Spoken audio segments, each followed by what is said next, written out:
ఈరోజు దేవుని వాగ్దానము.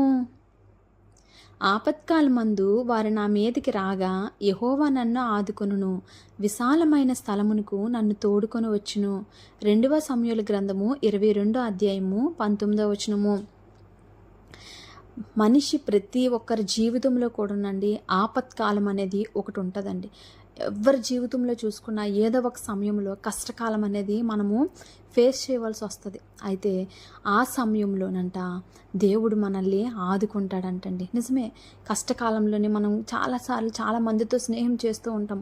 నాకు ఏదైనా అవసరం వస్తే ఆ సమయంలో వాళ్ళు వచ్చి నాకు హెల్ప్ చేస్తారు, ఆ సమయంలో వాళ్ళు వచ్చి నాకు మాట సహాయం చేస్తారు, లేకపోతే ధన సహాయం చేస్తారు, ఇంకేదో సహాయం చేస్తారని మనం మనుషులతోని మనము ఆశ పెట్టుకుంటూ ఉంటాం. కొన్నిసార్లు వాళ్ళు మనకి సహాయం కాదు కదా, ఇంకా అవమానపరుస్తారండి. కానీ మన దేవుని వాక్యం సెలవిస్తుందండి, ఆపత్కాలమందు నీ శత్రువులు నీ మీదకి వచ్చినప్పుడు యెహోవా మనల్ని ఆదుకుంటాడంటండి. మనల్ని దాటిపోయే దేవుడు కాదండి.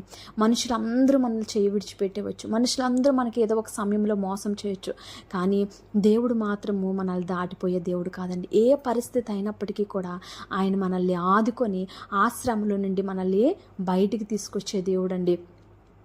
ఆ రోజు దావీదు గొలియాతుతో యుద్ధం చేస్తున్నప్పుడు వాళ్ళ పక్షానున్న ఇజ్రాయేలు ప్రజలు నవ్వుకున్నారంట, నువ్వేంటి యుద్ధం చేసేదని. కానీ దేవుడు దావీదుకు తోడుగా ఉన్నాడండి.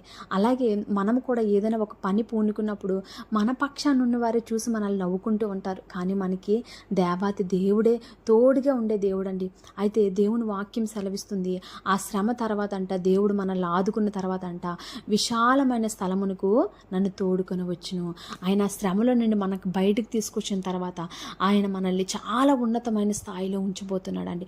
చాలా సురక్షితమైన ప్రదేశంలో మనల్ని ఆయన దాయిపోతున్నాడు. అటువంటి స్థలంలో మనల్ని నిలవబెట్టబోతున్నాడు. శ్రమలు వచ్చినప్పుడు కృంగిపోవాల్సిన అవసరం లేదు.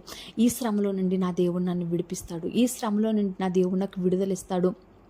ఈ శ్రమ తర్వాత నేను చాలా మంచి విశాలమైన స్థలమునకు నా దేవుడు నన్ను తోడుకొని వస్తాడు, నన్ను ఉన్నతంగా నిలవబెట్టుకుంటాడు.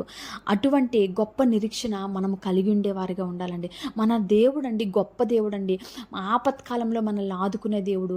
కొన్నిసార్లు మన చుట్టాలు, బంధువులు, మన తల్లిదండ్రులు కూడా, మన బిడ్డలు కూడా మనల్ని విడిచిపెట్టవచ్చు, కానీ దేవుడు మాత్రం మనల్ని విడిచిపెట్టే దేవుడు కాదండి. ఎందుకంటే ఆయన అరచేతిలో చిక్కుకున్నాడండి. ఆయన మనల్ని ప్రేమిస్తున్నాడు, మన కొరకు ఆయన ప్రాణం పెట్టాడండి. అందుకే ఆపత్కాలంలోనే ఆయన మనకి సహాయం చేసి ఆదుకొని మనల్ని విశాలమైన స్థలములకి మనల్ని తోడుకొని వచ్చే దేవుడు అండి. అటువంటి గొప్ప దేవుడు మన పక్షాన్ని ఉన్నందుకు మనము ఆయనకి కృతజ్ఞత స్తుతులు చెల్లించేవారుగా ఉండాలని దేవుడి కొద్ది మాటల్ని దీవించి ఆశీర్వదించును గాక. ఆమేన్, ఆమేన్, ఆమేన్.